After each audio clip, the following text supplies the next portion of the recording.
Hello दोस्तों, मैं लवलेश श्रीवास फिर से एक बार लवलेश मैथ में आपका स्वागत करता हूं। दोस्तों, आज के क्लास में हम देखेंगे ज्योमेट्री और ज्योमेट्री का फर्स्ट पोर्शन हम देखने वाले हैं चतुर्भुज। क्लियर है? इस पोर्शन में चतुर्भुज के जितने भी डेफिनेशन हो सकते हैं उन सभी को हम बारीकी से देखने वाले हैं। क्लियर है? आप सबको पता है कि अब जो एग्जाम में जो सवाल पूछे जाएंगे वो डेफिनेशन बेस पर पूछे जाएंगे, तो आपसे एक भी डेफिनेशन छूटने नहीं चाहिए। पहला तो ये हमारा काम होना चाहिए। तो यहाँ पर मैं जितने भी डेफिनेशन बताऊंगा चतुर्भुज से रिलेटेड, उन सभी डेफिनेशन को या तो कहीं नोट कर लो, कॉपी में उतार कर रख लो भाई, है ना, क्योंकि एग्जाम के टाइम में आपके लिए ये बहुत ही इंपॉर्टेंट है ना साबित होने वाला है। क्लियर है? तो आज के क्लास में हम चतुर्भुज के जितने भी प्रकार हो सकते हैं और जितने भी इसके डेफिनेशन हो सकते हैं वो भी बारीकी से उन सभी डेफिनेशन को देखने वाले हैं। तो आज हम सबसे पहले चालू करेंगे चतुर्भुज। आखिर ये चतुर्भुज है क्या चीज? ठीक है भाई। तो चतुर्भुज का सिंपल डेफिनेशन होता है, चतुर्भुज हम उस आकृति को कहेंगे या उस जियोमेट्री या उस ज्यामितीय आकृति को कहेंगे जो मूल रूप से चार कोण से, चार भुजाओं और आपके हम कह सकते हैं कि चार शीर्षों से घिरी हुई आकृति जो भी होगी उस आकृति को हम क्या कहते हैं दोस्तों? चतुर्भुज कहते हैं। क्लियर है? चतुर्भुज में चार भुजा होने चाहिए, चार कोण होने चाहिए और चार शीर्ष भी कह सकते हैं, तो ये होने चाहिए। तो इस प्रकार से हमारे पास एक चतुर्भुज दिखाई दिया गया है ना। ये चतुर्भुज को आप नाम नहीं दे सकते कि ये आयत है कि वर्ग है कि समांतर है कि समलंब है कि समचतुर्भुज है। ये जस्ट हमारे पास क्या है? चतुर्भुज है। अब पहला चीज जानने के लिए कि चतुर्भुज के चारों कोणों का योग कितना होता है, तो मेरे प्यारे दोस्तों चतुर्भुज के चारों कोणों का योग यदि मैं चारों कोण को मिला लूं, है ना, ये वाले कोण, ये वाले कोण, ये वाले कोण और इन चारों कोणों का सम जो होगा, योग जो होगा, वो कितने डिग्री के बराबर होगा? तो मैं कहूंगा 360 डिग्री के बराबर होता है। क्लियर है दोस्तों? उसके बाद हम देखेंगे चतुर्भुज का क्षेत्रफल ज्ञात करने का फार्मूला क्या होगा। मान लो कोई भी इस प्रकार के चतुर्भुज आ जाए तो हम क्या करेंगे, हमारे पास ये बेस का काम करेगा। बी से जो डी होगा बेस है, इसके ऊपर मैंने एक हाइट डाल दिया है जिसका नाम दे दिया है हाइट 2 और ये दूसरा हाइट डाल दिए यहाँ पर कितने? h1 दे दिए हैं। क्लियर है? अब ध्यान से देखोगे तो एक चीज आप बता सकते हो कि ये जो ऊपर वाली जो चतुर्भुज है ये हमारे पास एक विषम है ना, विषम चतुर्भुज दिखाई दिया, विषम त्रिभुज है। और विषम त्रिभुज जब दिखाई दे और उसमें हाइट हो तो क्षेत्रफल का फार्मूला क्या हो जाता है? तो आप कहोगे भाई क्षेत्रफल का फार्मूला 1/2। आधार क्या है इसका? तो आधार तो आपके पास BD है, तो मैं लिख दूंगा BD और हाइट यहाँ पर h2 हो जाएगा भाई। उसी प्रकार नीचे वाले त्रिभुज भी मेरे पास है ना, ये विषम त्रिभुज दिखाई दे रहा है तो इसका क्षेत्रफल क्या हो जाएगा? तो यहाँ पर हाइट होने के कारण, क्या होने के कारण? हाइट। यहाँ पर h1 क्या है? हाइट है। तो जब भी आपको हाइट दिखाई दे तो क्षेत्रफल का फार्मूला क्या बन जाता है? 1/2 गुणित आधार गुणित ऊंचाई। हाइट होने पर किसी भी त्रिभुज में हाइट हो तो क्षेत्रफल का फार्मूला 1/2। यहाँ पर आधार क्या है? तो आधार तो आपके लिए यहाँ पर भी BD होगा, तो BD इंटू हाइट क्या हो जाएगा? h1 हो जाएगा। अब मैं कहूंगा ऊपर वाले त्रिभुज और नीचे वाले त्रिभुज, इन दोनों को यदि हम जोड़ देते हैं तो ये पूरा के पूरा चतुर्भुज का क्या करेगा? क्षेत्रफल का काम करने लगेगा। अतः मैं कह सकता हूं कि यदि भाई मैं जोड़ दूं तो आप देख पाओगे कि यहाँ पर 1/2 और यहाँ पर 1/2 और BD कॉमन है, तो इनको मैं कॉमन निकाल दिया 1/2 और BD, और अंदर में क्या बच जाएगा? तो एक बार h1 प्लस एक बार h2 यदि हम दोनों को जोड़ देंगे तो उसी रूप में यहाँ पर हमारे पास क्या लिखा गया है? इसका क्षेत्रफल का फार्मूला लिख दिया गया है। एक और चीज, यदि मैं ABCD के क्षेत्रफल के बारे में, पूरे चतुर्भुज के क्षेत्रफल के बारे में लिखना चाहूं तो मैंने यही चीज लिखा है कि BCD का क्षेत्रफल, भाई मेरे पास BCD इस ऊपर वाले त्रिभुज का क्षेत्रफल और नीचे वाले त्रिभुज के क्षेत्रफल के योग के बराबर होगा हमारे पूरा चतुर्भुज का क्षेत्रफल। आए भी समझ में? आगे बढ़ते हैं। एक एक चीज को ध्यान समझना। यदि एक वृत्त, एक चतुर्भुज ABCD की सभी भुजाओं को मालूम स्पर्श करे, जिस प्रकार से यहाँ पर क्या दिया गया है, एक डायग्राम दिया गया, एक चतुर्भुज बनाया गया है और चतुर्भुज के सभी भुजाओं को एक वृत्त अंदर से क्या कर रहा है? स्पर्श कर रहा है। जैसे यहाँ पर एक स्पर्श हो रहा है, यहाँ पर स्पर्श कर रहा है, यहाँ पर स्पर्श कर रहा है और यहाँ पर क्या कर रहा है? स्पर्श कर रहा है। तो स्पर्श करने के कंडीशन में याद रखना एक चीज, हमेशा मेरी बात को ध्यान समझना, भुजा AB और भुजा CD का जो योग होगा, यहाँ पर दिया गया है कि भुजा AB और भुजा CD का योग हमेशा आपके है ना भाई, भुजा एडी और भुजा सीबी के योग के क्या होगा, बराबर होगा। मतलब मैं कह सकता हूं कि ये वाले भुजा और इन भुजा दोनों को जोड़कर, उसी प्रकार हम ये वाले भुजा और ये वाले भुजा इन दोनों को जोड़ देंगे तो भुजाओं का जो योग होगा दोनों साइड क्या मिलेगा हमको, बराबर मिलने वाला है। आए भाई समझ में।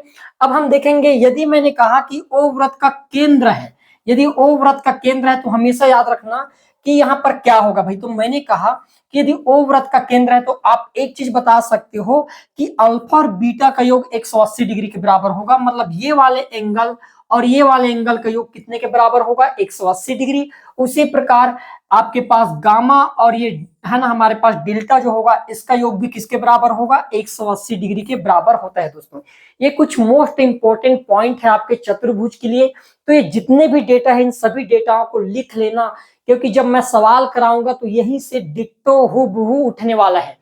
क्लियर है। व्यापम भी पूछेगा तो यहीं से सवाल को क्या करेगा, वो उठाएगा, यहीं से वो कथन बनाएगा, यहीं से वो कूट बनाएगा।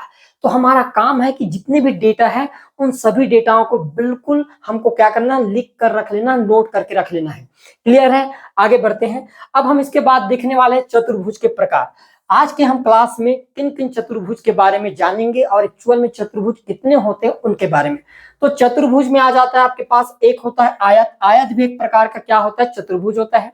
वर्ग, इसमें भी चार कोण, चार भुजाएं, चार शीर्ष होते हैं तो ये भी चतुर्भुज होगा।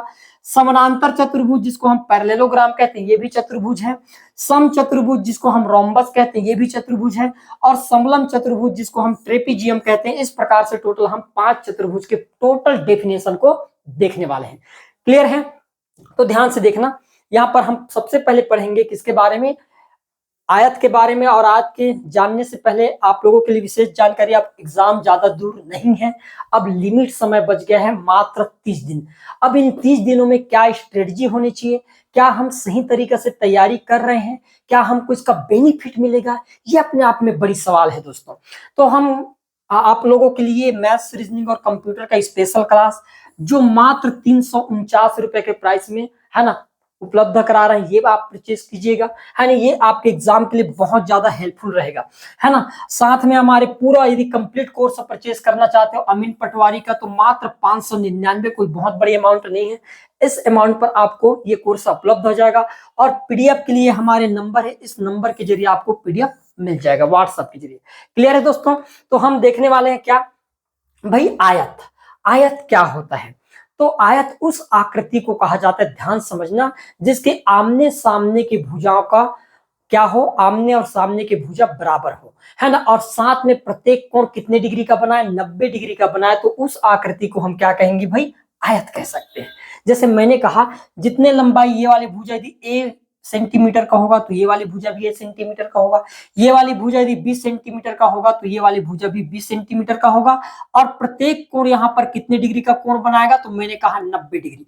यदि प्रत्येक कोण 90 डिग्री का कोण नहीं बनाएगा तो मैं नहीं कह सकता कि ये मेरे लिए क्या है, आयत का काम करेगा। यहाँ पर 90 डिग्री का कोण तो बनाना ही चाहिए। क्लियर है भाई। तो आयत हम उस आकृति को कहेंगे जिसके आमने सामने की भुजा तो बराबर हो, साथ में प्रत्येक कोण 90 डिग्री का हो, तो उसको हम क्या कहते हैं, आयत।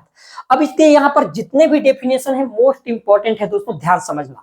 पहला डेफिनेशन ये दिया गया है कि डायगोनल 1 और डायगोनल 2 हमेशा बराबर होते हैं। डायगोनल का मतलब होता है विकर्ण, है ना। यहाँ पर मैं कह सकता हूँ विकर्ण 1 और विकर्ण 2 हमेशा क्या होंगे, बराबर होंगे। ये हमारे पास विकर्ण है, ये पहला विकर्ण, और ये हमारे पास क्या होगा, दूसरा विकर्ण हो जाएगा। ये दोनों विकर्ण, ये मैं कहूंगा D1 और ये मेरे लिए क्या है, D2। तो हमेशा हम देखेंगे डायगोनल 1 और डायगोनल 2 आपस में बराबर होते हैं। क्यों होते हैं भाई, साइड एंगल साइड से, साइड से क्या है, सिमिलर है।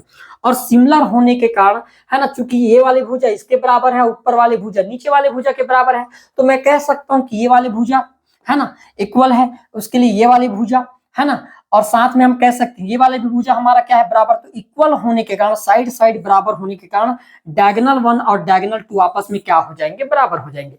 तो इस चीज को याद रखना कि दोनों विकर्ण आपस में हमेशा क्या होते हैं, बराबर होते हैं। अब दूसरा आपके पास डेफिनेशन दिया गया कि दोनों विकर्ण एक दूसरे के ऊपर लंब नहीं होते, परपेंडिकुलर नहीं होते। परपेंडिकुलर कहने का मतलब है कि दोनों विकर्ण जिस बिंदु पर प्रतिच्छेद करेगा, जिस बिंदु पर मिलेगा, यहां पर बने हुए कोण 90 डिग्री नहीं होना चाहिए, है ना। और कभी भी 90 डिग्री नहीं होता, इस चीज को याद रखना। 90 डिग्री से कम होता है और कुछ 90 डिग्री से ज्यादा होता है। क्लियर है दोस्तों, लेकिन बराबर 90 डिग्री नहीं होता। मतलब मैं कह सकता हूं कि ये दोनों एक दूसरे के ऊपर परपेंडिकुलर नहीं होते, लंब नहीं होते। क्लियर है। फिर तीसरा हमारे पास डेफिनेशन दिया गया है, दोनों विकर्ण आयत को बराबर विभाजित कर देता है। ये दोनों विकर्ण जब चलता है इस प्रकार से तो आयत को इक्वल पार्ट में क्या करता है, बांटने का काम करता है। ये होता है हमारे पास आयत का डेफिनेशन। क्लियर है भाई। आगे बढ़ते इसके कुछ और मोस्ट इंपॉर्टेंट है, जैसे इस प्रकार यदि मैं ये कहूं किसी आयत के एक विकर्ण, है ना, किसी भी आयत में यदि मैं इस प्रकार से एक विकर्ण खींच दूंगा, जैसे यहां पर बना है, ये एक विकर्ण डाल दिया जाए तो ये विकर्ण क्या करेगा, इस पूरे आयत को दो बराबर भागों में बांट देगा। मतलब ऊपर वाला का क्षेत्रफल आधा होगा, तो मैं कह सकता हूं कि भाई नीचे वाले आपके पास जो त्रिभुज जैसा दिख रहा है इसका क्षेत्रफल कितना होगा, ये भी आधा हो जाएगा। मतलब मैं कह सकता हूं जितना यहां से लेकर ये नीचे वाले का क्षेत्रफल जितना होगा, उसी प्रकार ऊपर वाले जो ट्रायंगल दिखाई दे रहा है ऊपर वाले, इसका क्षेत्रफल भी उसी के बराबर होगा। मतलब दो इक्वल पार्ट में क्या करता है, एक डायगोनल बांटने का काम करता है। इसी चीज को लिखा गया है कि एक विकर्ण आयत को दो बराबर भागों में क्या कर देता है, बांट देता है, विभाजित कर देता है। फिर एक लिखा गया है विकर्ण एंगल बाइसेक्टर नहीं होता। एंगल बाइसेक्टर कहने का मतलब है दोस्तों, ध्यान समझना, ये मेरे पास एक क्या है, आयत है। अब मैंने इस पर एक क्या डाल दिया, एक विकर्ण लगा दिया इस प्रकार से भाई, है ना, क्या लगा दिया, एक विकर्ण लगा दिया। तो क्या ये विकर्ण इस पूरे एंगल को दो इक्वल पार्ट में बांटता है? दो इक्वल पार्ट कहने का मतलब ये है कि यहां से यहां तक एंगल अल्फा है, तो क्या यहां से यहां तक भी अल्फा होगा? तो ऐसा पॉसिबल नहीं होता है। ये अल्फा है तो ये वाला एंगल अल्फा होगा, और ये एंगल आपके लिए मान लो क्या है, ये एंगल यदि हमारे लिए बीटा है तो ये वाले एंगल क्या हो जाएगा, बीटा हो जाएगा। अतः हम कह सकते हैं कि ये एंगल बाइसेक्टर नहीं होते। एंगल बाइसेक्टर या कोण समद्विभाजक उसको कहा जाता है जो किसी भी कोण को दो बराबर भागों में बांट दे, ये भी अल्फा तो ये वाला कोण भी अल्फा। कहने का मतलब है कि यदि ये 45 डिग्री तो ये वाला कोण भी हमारे लिए 45 डिग्री का होना चाहिए। लेकिन इस केस में नहीं होता। इस केस में हो सकता है ये 60 डिग्री का कोण बनाए, तो ये हो सकता है आपके लिए 30 डिग्री का कोण बनाए। तो कहां से एंगल बाइसेक्टर हुआ, कहां से इस कोण को दो बराबर भागों में बांटा, नहीं बांट पाया ना भाई। इस कारण से कभी भी आयत जो होता है एंगल बाइसेक्टर नहीं होता। इस चीज को बिल्कुल नोट कर लेना, बहुत ही इंपॉर्टेंट है। क्लियर है भाई, आ रहा समझ में। अब हम दूसरा डेटा देखेंगे कि दोनों विकर्ण आयत को चार बराबर भागों में विभाजित करता है। मान लो किसी आयत में मैं विकर्ण एक, डायगोनल 1 और ये डायगोनल 2 खींच दूं इस प्रकार से जैसा खींचा गया है, तो ये क्या करेगा, आयत को चार बराबर भागों में बांट देगा। ये भी एक चौथाई होगा, ये भी एक चौथाई होगा, ये भी एक चौथाई होगा, और ये वाला भी एक चौथाई होगा। मतलब जितने भी यहाँ पर छोटे छोटे त्रिभुज बना है, चार त्रिभुज, इन सभी चार त्रिभुजों का क्षेत्रफल एक जैसा होगा और बराबर बराबर होगा। क्लियर है भाई, आगे समझ में। आगे बढ़ते हैं, इसका और नेक्स्ट आपके पास डेफिनेशन देखने को मिलेगा। मान लो मैंने किसी भी आयत के कोई भी पार्ट में एक बिंदु लगा दिया और इस प्रकार से इसको क्या कर दूं, मैं मिला दूं। ध्यान समझना दोस्तों, इस प्रकार से मैं इसको क्या कर दूं, मिला दूंगा। तो हमेशा याद रखना ए से पी, मतलब यहां से कोई पी बिंदु है, याद रखना ये पी बिंदु, तो ए से पी का स्क्वायर प्लस यहां से हम कर सकते हैं सी से पी का स्क्वायर उतना ही होता है जितना हमारे पास बी से पी का स्क्वायर और डी से पी का स्क्वायर के बराबर। तो इस चीज को बिल्कुल नोट कर लेना, ये एग्जाम की दृष्टि से मोस्ट इंपॉर्टेंट है। और व्यापम द्वारा कई बार ऐसे क्वेश्चनों को, ऐसे थ्योरी को डायरेक्ट पुट कर रहा है ना। तो इन थ्योरी को बिल्कुल रट लेना कि ये एग्जाम ओरिएंटेड है, मोस्ट आईएमपी है।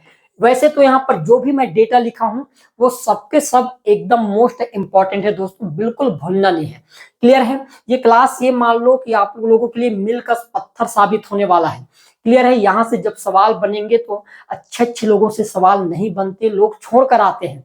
तो वहां पर जब सवाल बने तो एक क्वेश्चन आपसे छूटने नहीं चाहिए। क्लियर है भाई।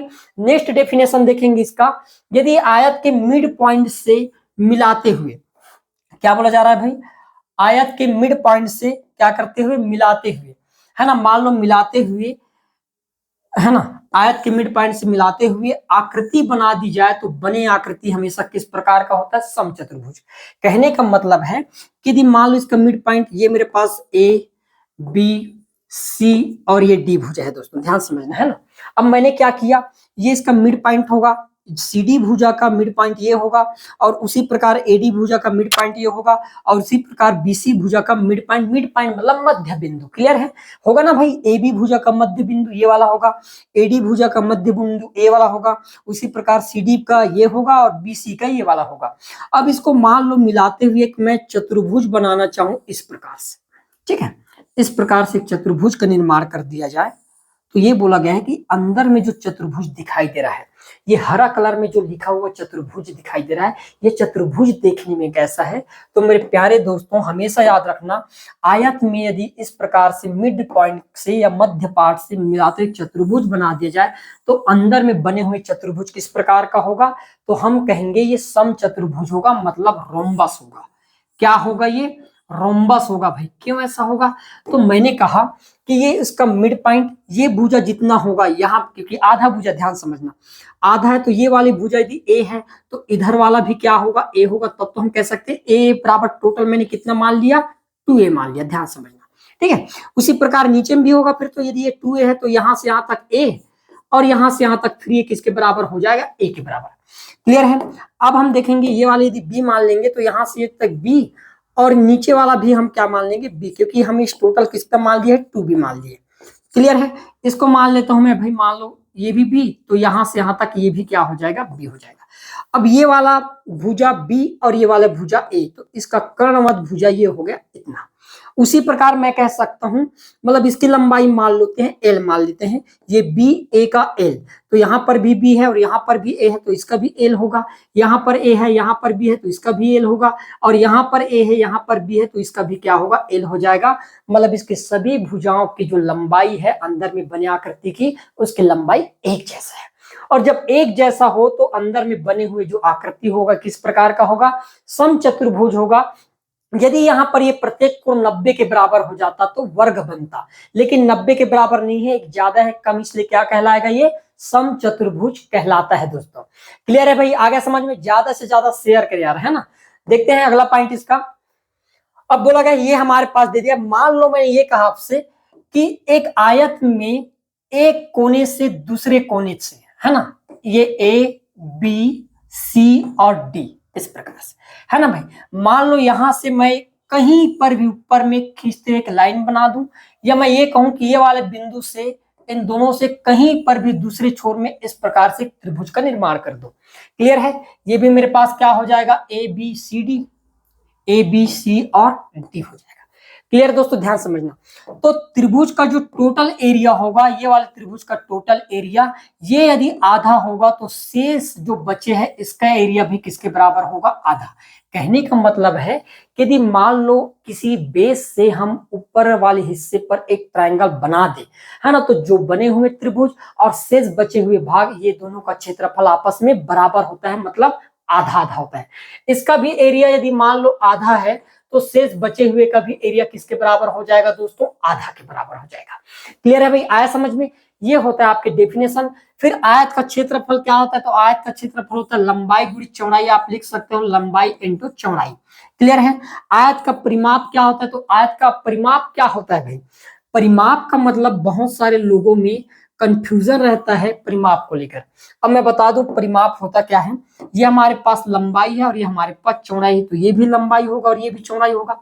परिमाप कहने का मतलब है जब हम बाड़े लगाते हैं या घेरा लगाते हैं, है ना, जैसा आपके पास किसी चीज को घेरने के लिए हम जो कपड़ा या जो भी यूज करते हैं उसकी टोटल लंबाई को हम परिमाप कहेंगे। तो यहां से यदि मैं चालू करूं घेरना मान लो, तो आप कहोगे इतना पूरा मुझे क्या करना पड़ेगा, घेरा लगाना पड़ेगा, मतलब एक बार एल, फिर यहां से यहां तक आने के लिए एक बार बी, फिर यहां से आने तक फिर एल, है ना, और फिर यहां से यहां तक जाने के लिए मुझे बी। तो आप देख पाओगे कि 2 बार एल है और 2 बार बी है। यदि मैं टोटल यहां से 2 को कॉमन निकाल लूं तो अंदर में क्या बच जाएगा, एल प्लस बी, और यही होगा दोस्तों मेरे परिमाप का फार्मूला, जो यहाँ पर लिखा है 2, है ना, फिर उसके बाद लंबाई प्लस चौड़ाई के बराबर। क्लियर है। आगे बढ़ते हैं। ये अब हम देखने वाले हैं यहाँ पर वर्ग। अभी तक हम आयत के डिफिनेशन देखे हैं, अब हम इसके बाद देखेंगे कि वर्ग की डिफिनेशन क्या क्या हो सकता है। अब वर्ग क्या होता है भाई, तो वर्ग के बारे में एक चीज आप जान लो कि वर्ग के प्रत्येक भुजा बराबर होते हैं और प्रत्येक कोण 90 डिग्री के बराबर होते हैं, इतना याद रखना है ना। तो मैं कह सकता हूं कि यहाँ पर जो भी कोण बना होगा ये कितने कितनी डिग्री का होगा, 90 डिग्री का होना चाहिए। ये भी 90 डिग्री का कोण, ये भी 90 डिग्री का कोण, ये 90 डिग्री का कोण और ये भी 90 डिग्री का कोण, और प्रत्येक भुजा बराबर होनी चाहिए। ये ए है तो ये भी ए भी ए और ये भी ए, मतलब सभी के सभी भुजा आपस में कैसे होनी चाहिए, बराबर होनी चाहिए। इतना आपको समझ आ गया भाई, है ना। वर्ग उसी आकृति को कहेंगे जिसके प्रत्येक कोण 90 डिग्री का हो और प्रत्येक भुजा बराबर हो, है ना, तो उस आकृति को हम क्या कहेंगे, वर्ग कहेंगे। क्लियर है दोस्तों। अब वर्ग में डेफिनेशन क्या है, तो भाई इसके दो डायगोनल होते हैं, मतलब विकर्ण। ये मेरे पास है पहला विकर्ण, ये डायगोनल 1, और ये मेरे पास दूसरा विकर्ण है जिसको मैंने कहा डायगोनल 2। तो ये चूंकि सभी भुजा बराबर है तो साइड के आधार पर मैं कह सकता हूं कि भाई ये दोनों का आपस में कैसे होंगे, डायगोनल 1 और डायगोनल 2, मतलब विकर्ण पहला और दूसरा विकर्ण, ये दोनों के दोनों विकर्ण आपस में क्या होने वाले हैं, बराबर होंगे। क्लियर है। यदि मैं बात करूं लंब की, तो ध्यान से देखना, ये दोनों बराबर है, तो मैंने कहा ये आपके पास बेस, ये उसका हाइट, है ना, और यहां पर हमने क्या की है, इस प्रकार से खींच दी है। तो आप एक चीज देखोगे कि एंगल बाइसेक्टर का काम करता है। किसका काम करेगा, एंगल। यदि यहां पर 45 डिग्री का कोण बनाएगा तो यहां पर भी कितने डिग्री का कोण बनाएगा, 45। ठीक है, उसी प्रकार यहां पर 45 डिग्री का कोण बनाएगा तो यहां पर भी कितने डिग्री का कोण बनाएगा, 45। क्यों ऐसा हो रहा है भाई, क्योंकि इसके दोनों भुजा आपस में क्या है, बराबर है, और दोनों भुजा बराबर होने के कारण कोण भी बराबर होगा। अब आप ध्यान से देखना केवल इतने आकृति को, तो मैंने कहा एक ट्रायंगल के तीनों कोणों का योग 180 होता है। तो भाई ये दोनों 45 और 45 90 हो गए, तो शेष बचेगा वो भी कितने के बराबर होगा, 90 डिग्री। अतः मैं कह सकता हूं कि दोनों विकर्ण एक दूसरे के ऊपर क्या होते हैं, लंब होते हैं, कॉलम के रूप में होते हैं। आया भी समझ में। फिर आगे हमारे लिए लिखा गया है कि दोनों विकर्ण वर्ग को बराबर विभाजित करता है। ये दोनों विकर्ण जो भी आपके पास वर्ग है इसको इक्वल, मतलब बराबर बराबर भागों में बांटने का भी काम करता है दोस्तों। क्लियर है। विकर्ण एंगल बाइसेक्टर होते हैं। एंगल बाइसेक्टर जैसे यहां पर बताया कि इस कोण को क्या करता है, जो टोटल 90 डिग्री का कोण था इसको 45 में क्या कर दिया, बांटने का काम किया, मतलब कोण को दो बराबर भागों में बांटने का काम किया। इसी को हम क्या बोलते हैं, एंगल बाइसेक्टर के नाम से जानते हैं। क्लियर है। दोनों विकर्ण एक दूसरे को इक्वली बाइसेक्ट करते हैं। इक्वली बाइसेक्ट करने का मतलब ये है कि भाई मान लो ये वाले पार्ट को जितना काटेगा उतना ही इस साइड को भी काटेगा और उतना ही इस साइड को भी काटेगा और उतना ही इस साइड को भी काटता है। मतलब दो डायगोनल होता है, यदि टोटल डायगोनल 10 मीटर का है तो बीचों बीच काटेगा, मतलब एक साइड 5 मीटर और दूसरे साइड भी 5 मीटर शिफ्ट हो जाएगा। यह है इसका कहने का मतलब कि इक्वली क्या करता है, बाइसेक्ट करता है। आए भी समझ में। आगे बढ़ते हैं। देखो जी, अब एक विकर्ण मान लो मेरे पास एक वर्ग है और वर्ग में क्या डाल दिया, एक डायगोनल, इस प्रकार से मैंने क्या कर दिया, खींच दिया। तो बोला गया है एक विकर्ण वर्ग को दो बराबर भागों में विभाजित करता है। आप खुद देख पा रहे हो भाई, यहाँ पर खुद समझ आ गया। यदि नीचे वाले का टोटल क्षेत्रफल आधा होगा तो मैं कह सकता हूं कि डायगोनल की इस साइड वाले एरिया का भी क्षेत्रफल कितना होगा, आधा होगा, क्योंकि ये एक जैसे क्षेत्रफल वाले। क्लियर है। तो मैं कह सकता हूं कि एक विकर्ण किसी भी वर्ग को दो बराबर भागों में क्या करता है, बांटने का काम करता है। क्लियर है। यदि मान लो मैंने दोनों विकर्ण खींच दिया किसी वर्ग में तो उसको क्या करेगा, चार बराबर भागों में, मतलब इसका एरिया यदि 1/4 होगा तो ये वाले त्रिभुज के एरिया भी 1/4, ये वाले त्रिभुज का एरिया भी 1/4 और ये वाले त्रिभुज का एरिया भी कितना हो जाएगा, 1/4 के बराबर होता है। मतलब चार बराबर भागों में बांटने का काम करता है। कौन भाई, डायगोनल 1 और डायगोनल 2 के बारे में बात करें तो ये डायमीटर 1, डायगोनल 1 और ये डायगोनल 2, ये क्या करता है, किसी भी वर्ग को चार बराबर भागों में विभाजित कर देता है। क्लियर है दोस्तों। आगे बढ़ते हैं। इसका जो अगला डेफिनेशन है ये गजब का होने वाला है, ध्यान से देखना। अब बोला गया यदि वर्ग के मिड पॉइंट से मिलाते हुए आकृति बना दी जाए तो आकृति क्या होता है, वर्ग ही होता है। बिल्कुल मोस्ट इंपॉर्टेंट पॉइंट है ये, मान लीजिएगा कि एग्जाम में यहां से डेफिनेशन से ही सवाल बनेगा आपके। क्लियर है। अब हमारे लिए क्या है भाई, यहाँ पर मान लो मिड पॉइंट कहने का मतलब क्या है कि ये ए बी सी और डी है। अब बताओ भुजा ए बी का बीचों बीच पॉइंट ये होगा भाई, है ना, एडी भुजा का बीचों बीच पॉइंट ये होगा। CD भुजा का बीचों बीच पॉइंट ये होगा और उसी प्रकार BC भुजा का बीचों बीच पार्ट ये होगा। अब मान लो इन मिड पॉइंट मतलब मध्य बिंदु से इस प्रकार से मिला दे, तो मिलाने पर जो आकृति बनेगा अंदर में, ये जो आकृति बना है, ये आकृति देखने में कैसा होगा? तो मैंने कहा ये भी आपके वर्ग जैसा होगा, हूबहू। कैसा बनेगा? वर्ग जैसा ही बनेगा दोस्तों। क्यों भाई? ऐसा बनने के पीछे का कारण क्या था? तो मैंने कहा कि बनने के पीछे का सिंपल कारण ये है कि ध्यान से देखो, यदि ये मान लो मैं टोटल मान लिया 2a, मतलब सभी के सभी भुजा 2a के बराबर है, तो ये वाली भुजा a होगा तो ये a होगा, ये भी a होगा तो ये भी a होगा। सिंपल सी बात है। अब ध्यान से देखना, यहाँ पर 90 डिग्री का कोण बना है भाई, ठीक है। मैंने कहा ये a है, ये है, तो ये वाला कितना होना चाहिए? तो आप कहोगे कि ये पाइथागोरस प्रमेय लगा सकते हैं हम। यहाँ पर पाइथागोरस प्रमेय जब लगाएंगे मेरे प्यारे दोस्तों, तो आप कहोगे ये a है, ये a है, तो a का स्क्वायर मतलब 2a का स्क्वायर, तो वहां से a बाहर निकल जाएगा और कर्ण कितने के बराबर हो जाएगा? a√2। तो मैं कह सकता हूँ इस भुजा की लंबाई a√2। तो ये भी a है, a भी a है, तो ये भी तो a√2 हो गया। उसी प्रकार ये भी हो जाएगा a√2 और ये वाला भी हो जाएगा a√2। क्लियर है?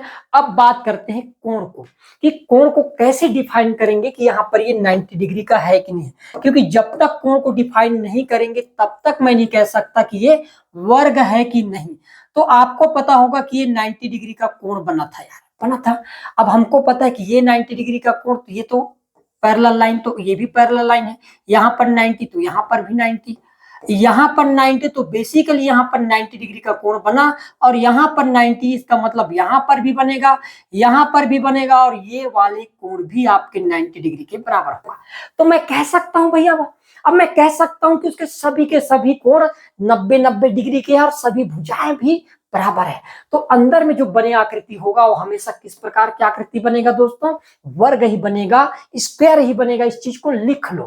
क्लियर है? फिर हम देखेंगे, मान लो एक बेस से मैंने कहा ट्रायंगल चतुर्भुज ABCD है ना, या इस रूप में भी हम देख सकते हैं ABCD। ध्यान समझना, ABCD, ठीक है भाई। मैंने कहा कि इसके एक बेस से, मैंने कहा DC एक बेस है, यहां से ऊपरी वाली जो रेखा है भुजा है वहां से चिपकाते हुए एक लाइन खींच दिया जाए। तो मैंने कहा कि त्रिभुज D आपके पास मान लेते हैं, P मान लेते हैं, तो DPC का एरिया दी आधा होगा। मेरे प्यारे दोस्तों ध्यान समझना, यदि DPC का एरिया आधा होगा तो शेष बचे जो है इसका एरिया भी किसके बराबर होगा? आधा के बराबर। मान लीजिए इसको और हम कोई अलग तरीके से खींच दें इस प्रकार से, तो मैंने कहा इसका एरिया यदि आधा होगा तो शेष बचे हुए का भी एरिया किसके बराबर होगा? मैं कह सकता हूं कि आधा के बराबर होगा। क्लियर है? तो ये होता है आपके पास स्क्वायर के कुछ मोस्ट इंपोर्टेंट डेटा जो आपके एग्जाम के लिए बहुत ही ज्यादा इंपॉर्टेंट है। क्लियर है? आगे बढ़ते हैं। इसके आपके जो क्षेत्रफल के फार्मूला, तो वर्ग के क्षेत्रफल का फार्मूला क्या होता है भाई? भुजा गुणा भुजा, या हम इसी को एक ही स्क्वायर के रूप में हम क्या करते हैं? जानते हैं। क्लियर है? वर्ग का परिमाप क्या होता है? अब वर्ग के सभी भुजा आपस में बराबर है, ये भी A भुजा है इसकी, ये भी A है, ये भी A है A। अब परिमाप मतलब क्या होता है? पेरीमीटर की यदि बात की जाए तो पेरीमीटर मतलब सभी भुजाओं का योग, मतलब 4 भुजा और चारों A के बराबर है, तो सभी चारों भुजाओं को मैंने क्या कर दिया? जोड़ दिया। तो A 4 टाइम है, तो इसका परिमाप कितना हो जाएगा? 4A के बराबर होता है। और ये हमारे पास क्या होगा? परिमाप का क्या हो जाएगा दोस्तों? फार्मूला हो जाएगा। क्लियर है? अब कई बार सवाल बनता है, क्या मैं आयत को वर्ग बोल सकता हूं? क्या मैं वर्ग को आयत बोल सकता हूं? तो अब इस चीज को ध्यान समझना, क्या हमारे लिए सही में वर्ग आयत का काम कर सकता है क्या, या क्या आयत हमारे लिए वर्ग का काम कर सकता है? तो ध्यान समझना, हम किसी वर्ग को आयत कह सकते हैं। एक चीज नोट कर लेना, नोट करके लिखा दे रहा हूं, नोट भाई बहुत इंपॉर्टेंट है, याद रखना। वर्ग को आयत कह सकते हैं, क्या कह सकते हैं?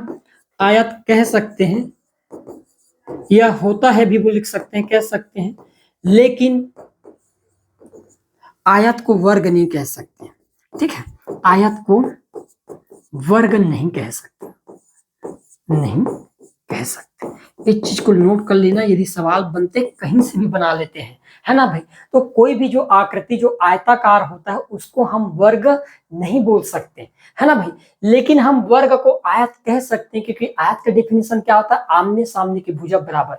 अब ये आमने सामने की भुजा बराबर है, उसी प्रकार ये आमने सामने की भुजा बराबर है, तो मैं वर्ग को तो आयत कह सकता हूं, लेकिन आयत को हम कभी भी वर्ग नहीं कह सकते। कारण है कि वर्ग का डेफिनेशन होता है उसकी सभी भुजा बराबर है, लेकिन आयत के सभी भुजा बराबर नहीं होते दोस्तों। क्लियर है? तो इन चीजों को आपको याद रखना है, ये बहुत इंपॉर्टेंट डेटा है।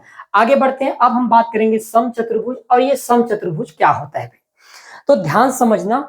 जैसे आपके पास आयत होता है, यदि आयत को मैं थोड़ा सा तिरछा कर दूं या पेचका दूं, है ना, तो जो आकृति बनेगा उस आकृति को हम क्या कहते हैं, समांतर चतुर्भुज।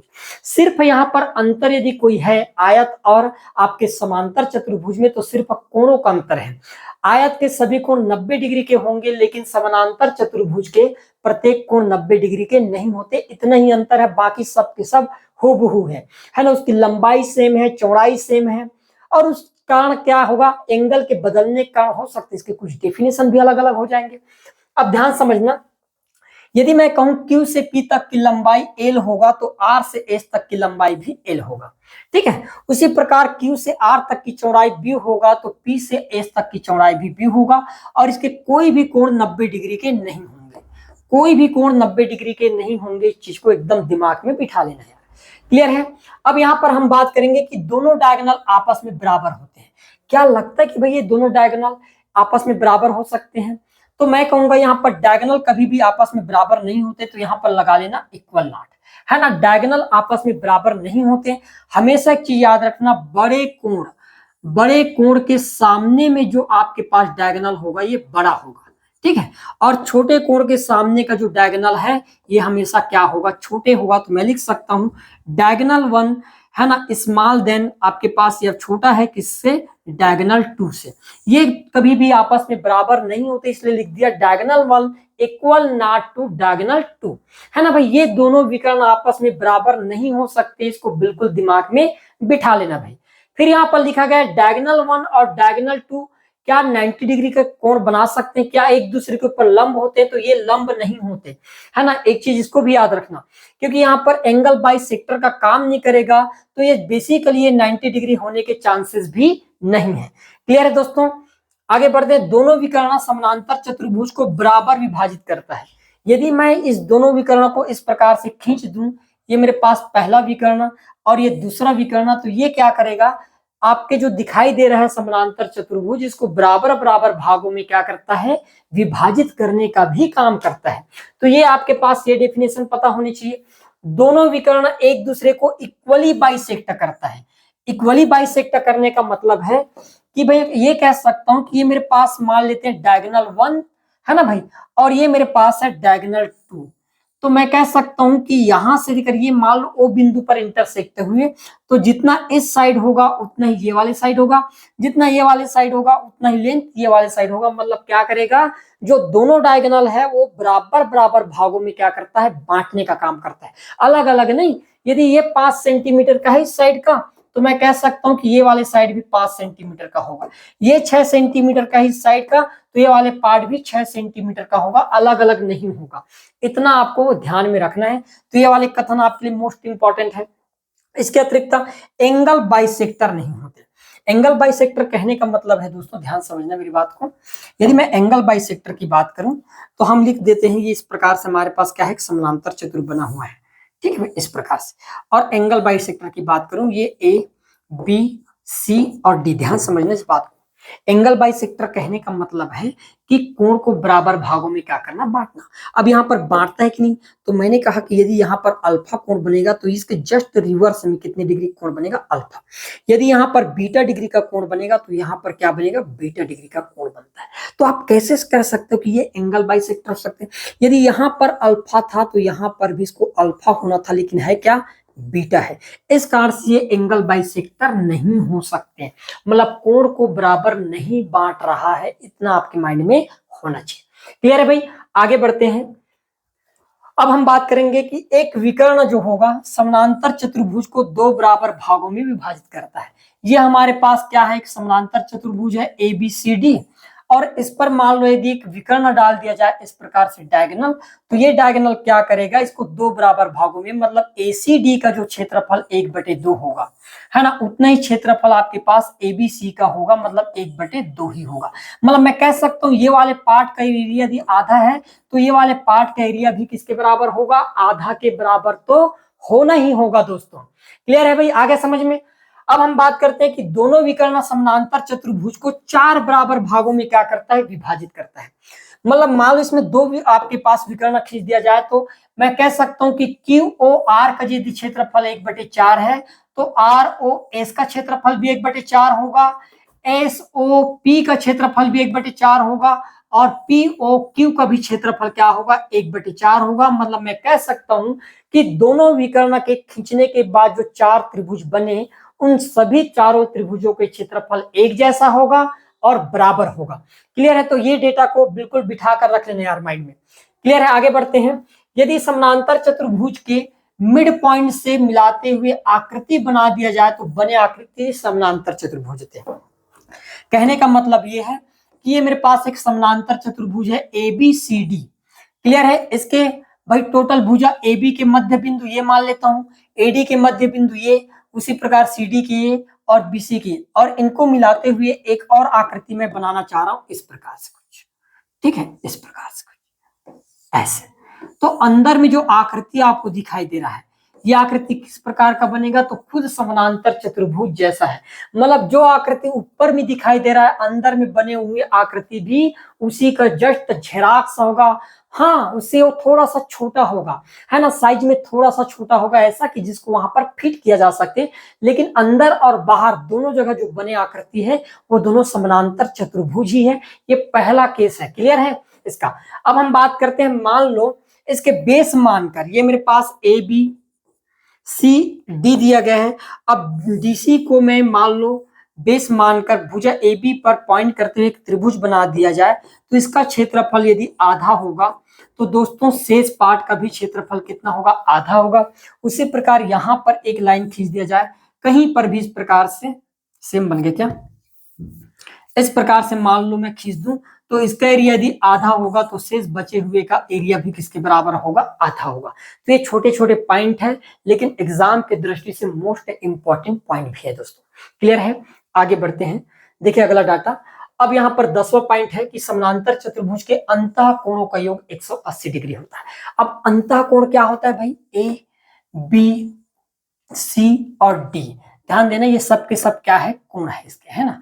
अंतः कोण मतलब हम कह सकते हैं कि कोण D और कोण C इन दोनों का योग हमेशा 180 डिग्री के बराबर होगा। ठीक है, उसी प्रकार कोण A और D का योग भी 180 डिग्री के बराबर होगा। उसी प्रकार कोण A और B का भी 180 डिग्री के बराबर होगा। उसी प्रकार कोण B और C का योग भी 180 डिग्री के बराबर होता है। मतलब मैं कह सकता हूं एडजेसेंट मतलब क्या होता है, इन्हीं दोनों कोणों को क्या बोला जाता है, आस पास के कोणों को एडजेसेंट एंगल के नाम से जाना जाता है। अतः मैं कह सकता हूं कोण A प्लस कोण B का मान 180 डिग्री के बराबर होगा। उसी प्रकार कोण B प्लस कोण C का मान भी 180 डिग्री के बराबर होगा। उसी प्रकार कोण C प्लस कोण D का योग भी 180 डिग्री के बराबर होगा। उसी प्रकार कोण D प्लस कोण A का योग भी 180 डिग्री के बराबर होगा। दोस्तों इसको बिल्कुल अपने दिमाग में बिठा लेना है। क्लियर है, एडजेसेंट एंगल का योग 180 होता है तथा विपरीत कोण बराबर होते हैं। विपरीत कोण कहने का मतलब है कि ये वाला कोण यदि मान लो अल्फा डिग्री का है तो ये वाले कोण भी कितने डिग्री का होगा, अल्फा होगा। ये वाले कोण आपके लिए यदि बीटा डिग्री का है तो ये वाला कोण भी आपके लिए क्या होगा, बीटा डिग्री का काम करेगा। तो ये सबके सब जितने भी पॉइंट लिखा रहा हूं मैं, ये एग्जाम की दृष्टि से मोस्ट इंपॉर्टेंट पॉइंट है दोस्तों। क्लियर है, समानांतर चतुर्भुज के क्षेत्रफल की बात करें तो क्या होता है, 1/2 D1 और D2 इंटू साइन थीटा के क्या होता है, बराबर होता है। इसको बिल्कुल नोट कर लेना, है ना। समानांतर चतुर्भुज का क्षेत्रफल यदि हम देखें, यहाँ पर मान लो एक हाइट डाल दूं मैं, है ना, क्या डाल दूं, इस प्रकार से एक हाइट डाल देता हूं। इस प्रकार से एक मान लो यहाँ पर हाइट डाल दें, ये हो गया हमारे पास, हाइट दिया हो तब तो ये हमारे पास बेस का काम करेगा और ये हमारे लिए हाइट का काम करेगा। तो क्षेत्रफल का फार्मूला क्या हो जाएगा, बेस इंटू हाइट जो होता है ये भी समानांतर चतुर्भुज का क्या बन जाता है, क्षेत्रफल का फार्मूला बन जाता है। क्लियर है भाई, आगे समझ में। अब हम इसके अलावा बात देखेंगे, नेक्स्ट टॉपिक रहेगा आपके पास समचतुर्भुज मतलब रोम्बस। अब ये रोम्बस क्या होता है, रोम्बस किसके समरूप है या किसके जैसे बिहेव करता है। तो मेरे प्यारे दोस्तों एक चीज याद रखना, जैसे हम वर्ग पढ़े थे, वर्ग के सभी भुजा बराबर होते हैं, उसी प्रकार रोम्बस के भी सभी भुजा आपस में क्या होते हैं, बराबर होते हैं। ठीक है, रोम्बस के भी सभी भुजा बराबर होते हैं, मतलब ए से बी तक का लंबाई ए होगा, तो उसी प्रकार ए से डी तक का भी लंबाई ए, डी से सी तक का लंबाई ए और सी से बी तक का भी लंबाई ये होगा। मतलब कुल मिलाकर कहा जाए तो ये वर्ग का थोड़ा सा चैप्टर हुआ या तिरछा रूप है, या मैं पेचका कर रख दूं, मान लो किसी वर्ग को थोड़ा दबाकर, है ना, तो जो आकृति बनेगा वो उसको हम क्या कहेंगे, समचतुर्भुज के नाम से जानते हैं। आए भी समझ में। तो समचतुर्भुज और वर्ग में बहुत ज्यादा सिमिलरिटी है। वर्ग के सभी कोण 90 डिग्री के होते हैं, लेकिन इसके कोण 90 डिग्री के नहीं होंगे। क्लियर है, इसके कोई भी कोण 90 डिग्री के नहीं होंगे, इतना मान लो, है ना भाई, कोई भी कोण 90 डिग्री नहीं हो सकते, इतना जान लो। हाँ भाई, लेकिन इसके भुजाओं बिल्कुल वर्ग के जैसा ही होगा। क्लियर है भाई। अब हम देखेंगे तो यहाँ पर क्या होगा, डायगोनल 1 और डायगोनल 2 बराबर नहीं होंगे, मतलब इसके दोनों विकर्ण होंगे, इसकी लंबाई अलग अलग होंगे। अब विकर्ण के संबंध में मैं बताया था, जिस कोण का मान ज्यादा होगा, ये वाला कोण ज्यादा दिखाई दे रहा है, तो इसके सामने के जो डायगोनल होगा ये बड़ा होगा। ठीक है, ये वाला कोण छोटा है, तो छोटे कोण के सामने वाले के डायगोनल भी छोटा होगा। मतलब मैं कह सकता हूं डायगोनल 1 लेस देन है आपके पास डायगोनल 2 से, मतलब यहां पर हम कह सकते हैं, है ना, छोटा कोण तो सामने वाला विकर्ण भी छोटा होगा, और बड़ा कोण तो सामने वाले विकर्ण भी बड़ा होगा। तो इस कारण से हम कह सकते हैं कि इनके दोनों विकर्ण आपस में बराबर नहीं होते। अब सवाल है, क्या ये लंब होते हैं दोनों विकर्ण? तो मेरे प्यारे दोस्तों ध्यान समझना, ये लंब होता है कि नहीं होता है? तो हमको पता है कि लंब होगा कि नहीं होगा। हम इतना तो जानते हैं यहाँ पर कि ये आपके पास, चूंकि ये वाली भुजा, ये वाली भुजा और ये वाली भुजा आपस में क्या है, बराबर है। क्लियर है, ये दोनों भुजा आपस में बराबर होने के कारण यहाँ पर जो लंब डाला गया है, सॉरी विकर्ण खींचा गया है, ये क्या करता है, इस कोण को दो बराबर भागों में बांट देगा। मतलब इधर भी अल्फा और इधर भी अल्फा, इसका मतलब ये भी ऐसा होगा, है ना, इधर बीटा, तो ये वाले कोण भी क्या हो गया, बीटा हो गया। अब हमको इतना पता है कि एडजेसेंट एंगल मतलब इन दोनों का योग 180 होना चाहिए। क्या ऐसा होना चाहिए भाई, होना चाहिए ऐसा, मानते हो आप इस चीज को? लेकिन ये पूरे नहीं, ये डबल 2 अल्फा, मतलब मैं कह सकता हूं 2 अल्फा और 2 बीटा का योग किसके बराबर होना चाहिए? मैंने कहा 180 के बराबर। यदि दो को निकाल दिया जाए तो आप कहोगे अल्फा प्लस बीटा बराबर कितना होगा, 180। तो मैं यदि काट दूंगा 2 से तो ये 90 डिग्री के बराबर होगा। मतलब इन दोनों कोणों का मान, अल्फा और बीटा का मान 90 है, तो शेष जो आपके पास कोण होगा ये 90 डिग्री का काम करेगा। मानते हो भैया आप इस चीज को, 90 डिग्री? और 90 डिग्री का कोण बनाया, इसका मतलब डायगोनल 1 और डायगोनल 2 आपस में क्या है, परपेंडिकुलर है, लंब है। ये लिख कर रख लेना, मोस्ट आईएमपी पार्ट है, ये मोस्ट इंपॉर्टेंट है भाई। दोनों आपस में क्या होंगे, लंब होंगे। क्लियर है, आगे बढ़ते हैं। दोनों विकर्ण समचतुर्भुज को बराबर विभाजित करता है। यदि दोनों विकर्ण की बात करूं, डायगोनल 1 और डायगोनल 2 क्या करेगा, आपके पास जो रोम्बस है समचतुर्भुज, इसको 4 बराबर भागों में बांटने का काम करेगा। क्लियर है दोस्तों? फिर हम देखेंगे दोनों विकर्ण एक दूसरे को इक्वली बाइसेक्ट करता है। इक्वली बाइसेक्ट करने का मतलब यह है कि यहां से यहां तक लंबाई यदि 3 है तो यहां से यहां तक भी 3 होगा। ठीक है, यहां से यहां तक लंबाई 2 है तो यहां से लंबाई भी क्या होगा, 2 होगा। मतलब बराबर बराबर काटने का काम करता है। क्लियर है, आगे बढ़ते हैं। ये एंगल बाइसेक्टर होते हैं। इससे पहले हम देखे थे एंगल बाइसेक्टर नहीं था, लेकिन ये एंगल बाइसेक्टर है। जैसे कि मैं बताऊं कि ये भी अल्फा, ये भी अल्फा, ये भी बीटा और ये बीटा, मतलब ये कोण को क्या करता है, 2 बराबर भागों में काटने का काम करता है, इसलिए ये एंगल बाइसेक्टर का काम भी करता है। क्लियर है, आगे बढ़ते हैं। देखो, एक विकर्ण समचतुर्भुज को 2 बराबर भागों में विभाजित करता है। मान लो इस प्रकार से मैं विकर्ण खींच दूं, तो ये वाले, है ना, त्रिभुज ACD का जो एरिया यदि आधा होगा, तो मैं कह सकता हूं ABD का एरिया भी किसके बराबर होगा दोस्तों, आधा के बराबर होगा।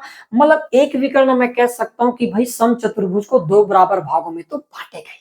क्लियर है, फिर हम बात करते हैं 7वां पॉइंट इसका, क्या है भाई, कि मान लो दोनों विकर्ण की बात करें, तो दोनों विकर्ण, जैसे ये आपके पास डायगोनल 1, ये डायगोनल 2, ये क्या करता है, ईच प्रत्येक कोण आपके पास जो ट्रायंगल दिख रहा है इसको बराबर भागों में और 1/4 पार्ट में क्या कर देता है, बांटने का काम करता है। और ये लगभग हम सभी आकृति में देखें तो ये कोई नया चीज नहीं है। क्लियर है भाई, इस चीज को बिल्कुल नोट करके रख लेना, बहुत इंपॉर्टेंट है। आगे हम इसके और डेफिनेशन देखने वाले हैं। यदि समचतुर्भुज के मिड पॉइंट से मिलाते हुए एक आकृति बना दी जाए तो बने आकृति आयत होती है।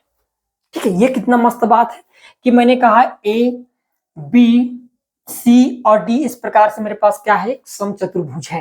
ठीक है, अब समचतुर्भुज के मिड पॉइंट मतलब ये वाला पॉइंट, ये वाला पॉइंट, ये वाला पॉइंट और ये वाला पॉइंट को मिला दिया जाए तो आप कहोगे कि अंदर में जो आकृति बनेगा इस प्रकार से, ये देखने में कैसा होगा, तो मैंने कहा देखने में कैसा बनेगा भाई, ये आयताकार होगा।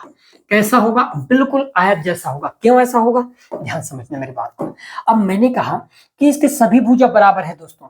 यदि मैं कहूं कि ये टोटल 2a है, ध्यान समझना, तो मैं कह सकता हूं कि यहां से यहां तक चूंकि बीच पॉइंट है तो ये होगा, इस साइड भी a होगा, है ना, इस साइड भी a होगा और इस साइड भी a होगा। उसी प्रकार ये सब के सब a के बराबर होगा, क्योंकि आपको पता है कि समचतुर्भुज के सभी भुजा आपस में बराबर होते हैं। ये 2a है तो इसका मतलब सब के सब 2a होंगे और मिड पॉइंट होने के कारण ये a होगा। अब आप देख पाओगे कि यहाँ पर जो भी बने, है ना, मैं ये कह सकता हूं कि इसका लेंथ आपस में क्या होनी चाहिए, बराबर। तो मैं कह सकता हूं कि यहाँ पर देखो ये छोटे कोण है, ये अल्फा कोण है, तो अल्फा कोण के कारण छोटे कोण के कारण यहाँ पर जो आपके पास ये वाला मिड पॉइंट से वाला लाइन बनेगा, जितना लंबाई होगा उतना ही लंबाई ये वाला होगा, क्योंकि ये अल्फा कोण है तो ये वाला कोण भी कितने के बराबर होगा, अल्फा। ध्यान समझना। फिर मैं बात करूं नेक्स्ट चीज की, ये बड़ा वाला कोण है बीटा, तो मैं कह सकता हूं जितना लंबाई इसका बीटा का होगा उतनी ही लंबाई ये वाले का भी होगा, मतलब ये भी आपस में बराबर है। मतलब ये a के बराबर तो ये b के बराबर, ये a के बराबर तो ये b के बराबर, मतलब मैं कह सकता हूं कि आमने सामने के भुजा आपस में क्या हो गए, बराबर हो गया। अब सवाल है कि इसके प्रत्येक कोण 90 डिग्री के है कि नहीं। तो मेरे प्यारे दोस्तों, मैं आपको बताया था कि दोनों विकर्ण जो होते हैं एक दूसरे को कितने डिग्री पर काटते हैं, 90। अब मेरे प्यारे भाई ये 90 डिग्री का है तो ये कोण भी कितने का होगा, 90। ये 90 का है तो ये वाला कोण भी कितने का हो जाएगा, 90। और ये दोनों कोण के 90 होते, ये सब के सब क्या होंगे, 90। तो मैंने देखा कि इसमें लंबाई और चौड़ाई दिया है और प्रत्येक कोण 90 डिग्री का है, मतलब अंदर में बने हुए जो भी आकृति होगा वो हमेशा क्या होगा, आयत ही होगा। क्लियर है भाई। अब हम बात करेंगे नेक्स्ट पॉइंट इसका, है ना, ये मेरे पास ए बी सी और डी है, ध्यान समझिए मेरी बात को। ठीक है, अब मैंने कहा कि ये वाला कोण, ये वाले कोण, ये वाले कोण, ये एडजेसेंट एंगल कहलाते हैं। तो ए और डी इन दोनों कोणों का योग हमेशा किसके बराबर होगा, 180 के बराबर। उसी प्रकार कोण ए और कोण बी का मान भी किसके बराबर होगा, 180। कोण बी और सी का मान भी 180 डिग्री के बराबर होगा और कोण सी और डी का मान भी किसके बराबर होगा, 180 डिग्री का। उसी को यहाँ पर लिखा गया है कि एडजेसेंट एंगल का योग हमेशा कितना होता है दोस्तों, 180 डिग्री का होता है। और इसी चीज को यहाँ पर मैंने लिख कर बताया हूँ कि क्या क्या पॉसिबल हो सकता है। क्लियर है भाई। तो ये जितने भी डेटा है ये एग्जाम ओरिएंटेड है, सवाल बनेगा तो यहीं से बनेगा। ये मान लो कि यदि हम इतने डेटा को भी अच्छे से पढ़ लिए, है ना, तो मैं समझता हूं आपसे एक सवाल नहीं छूटने वाला है आज के क्लास के बाद। क्लियर है। आगे हम बढ़ते हैं।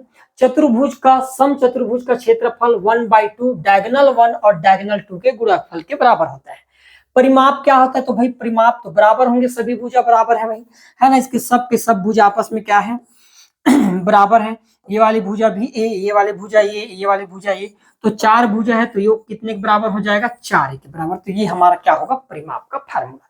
इसके अलावा हमारे पास एक चतुर्भुज और बन जाता है, बच जाता है, और ये चतुर्भुज है हमारे पास समलम। मतलब समलम चतुर्भुज मतलब ऐसा कुछ खास नहीं है कि इसके सभी आपके भुजा बराबर हो, ऐसा नहीं है।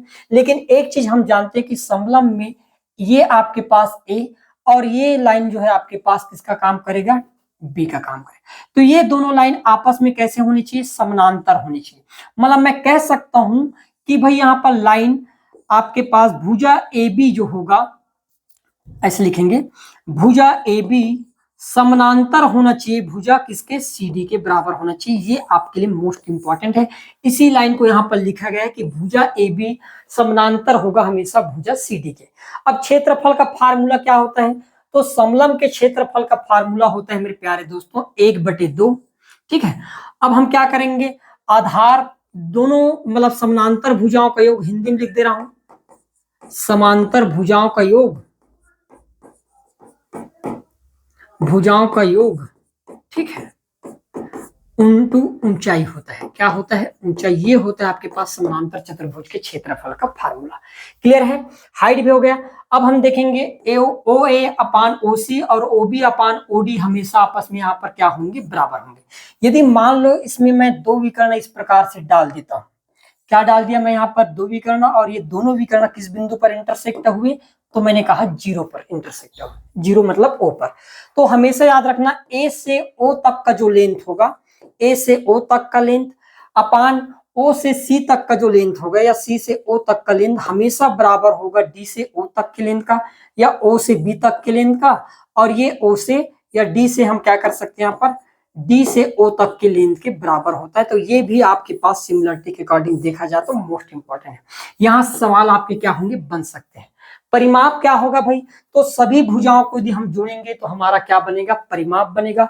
मतलब ए बी भुजा मैं परिमाप के रूप में लिख सकता हूँ ए बी, प्लस इधर लिख सकता हूँ B C, plus C D, plus क्या लिख देंगे हम? ए डी लिख सकते हैं, या डी ए भी हम क्या कर सकते हैं? ये उसका क्या होगा? परिमाप का क्या बन जाएगा? फार्मूला बन जाएगा। क्लियर है? इसके अतिरिक्त यदि हम आगे बढ़े, अब ध्यान से देखना, यदि मान लो ये एक समलंब चतुर्भुज है और समलंब चतुर्भुज के दोनों विकर्ण किस बिंदु पर इंटरसेक्ट हुए? ओ पर।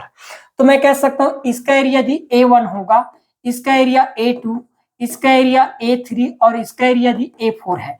तो मेरे प्यारे दोस्तों हमेशा याद रखना, यहाँ पर बोला गया है A1 और A3, मतलब इन दोनों एरियाओं को यदि आपस में गुणा किया जाए, है ना, A1 इंटू A3 का आपस में गुणा किया जाए और इन दोनों का यदि आपस में गुणा किया जाए तो इन दोनों के एरिया हमेशा गुणा करने के बाद क्या होंगे? बराबर होते हैं।